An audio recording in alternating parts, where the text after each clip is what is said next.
More ancient history jewelry stories. It's Tiara Tuesday, and clearly I have been proving to myself that everything is a headdress if you try hard enough. Today we're talking about an ancient Egyptian crown, and this piece is incredibly special, not just because it is a beautiful ancient Egyptian crown, but because it's made out of silver.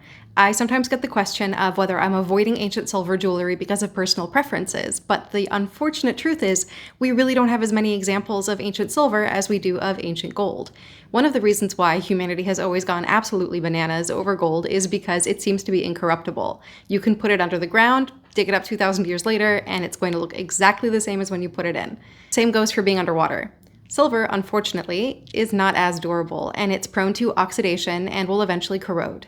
This is one of the reasons why we have so few silver antiquities. One reason that's specific to ancient Egypt is that for a very long time, silver was incredibly rare, rarer even than gold. Ancient Egyptians considered gold to be the skin of the gods, and the silver was the bones. Silver that was being used in ancient Egypt had to be imported from much farther away, places like Turkey and Greece. This particular crown was found with the mummy of King Hetepheres, although that doesn't necessarily mean that it was made for him, as he was found with the grave goods of some earlier pharaohs.